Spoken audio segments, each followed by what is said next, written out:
इस घोटाले की जांच सीबीआई ने शुरू कर दी है, जिसका आदेश हाईकोर्ट ने रोशनी एक्ट को असंवैधानिक करार देते हुए दिया था, ताकि 25,000 करोड़ रुपए वाले कश्मीर में अब तक के सबसे बड़े घोटाले को अंजाम देने वाले हर बड़े से बड़े और छोटे से छोटे शख्स का पता लगाकर उसे कानूनी अंजाम तक पहुंचाया जा सके।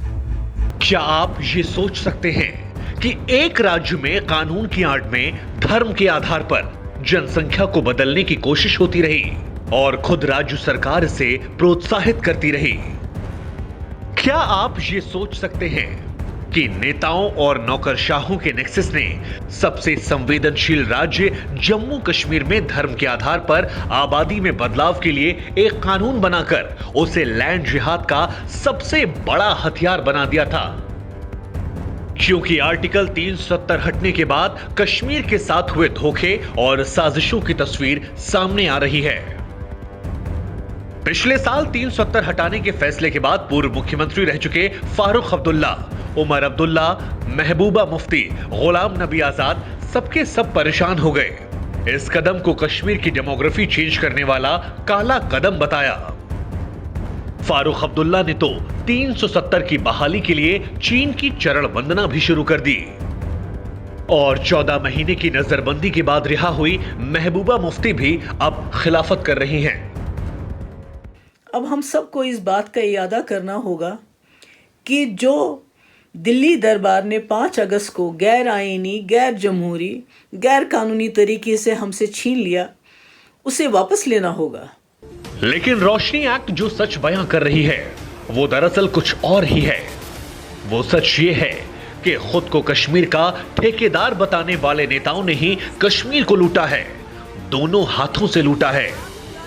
370 के खात्मे को डेमोग्राफी बदलने वाला कदम बताने वाले लोगों ने खुद कश्मीर में रोशनी एक्ट नाम का एक कानून बनाकर उसे धर्म के आधार पर आबादी का बैलेंस बिगाड़ने का वो जरिया बना दिया, जिसने लैंड जिहाद की जमीन तैयार की।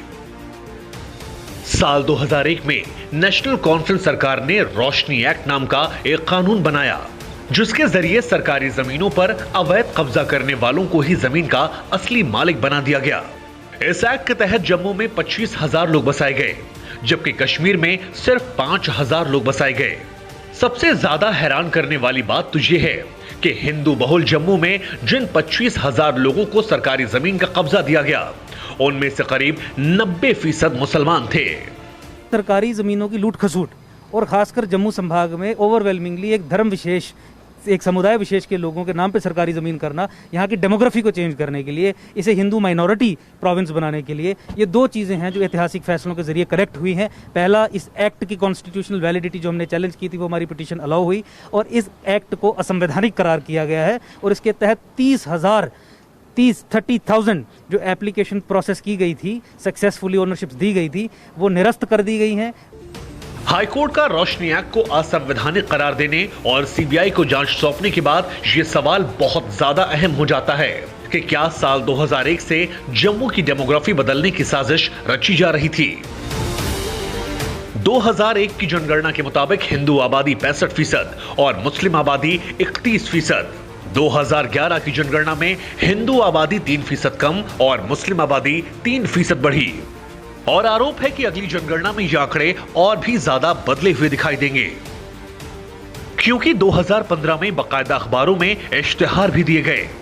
बताया गया कि सिर्फ मुस्लिम कॉलोनीज बनाई जा रही है, सिर्फ मुसलमानों को ही प्लॉट दिए जाएंगे, मस्जिदें बनाई जाएंगी। इस तरह से लिस्ट में है नाम कश्मीर में जो सबसे इम्पोर्टेंट प्लेसेस है बुलवार रोड के आसपास के इलाके में, और उसमें अधिकतर क्योंकि हमेशा जो है पावर में कश्मीर के लोग रहे हैं, वहाँ पर चाहे पीडीपी हो चाहे कांग्रेस हो।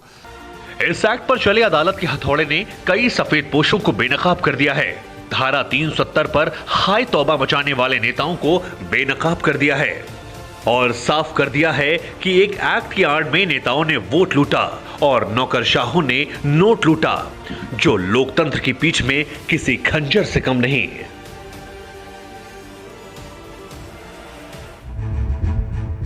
फिक्र आपकी, सोमवार से शुक्रवार रात 9 बजे सिर्फ TV9 भारतवर्ष पर।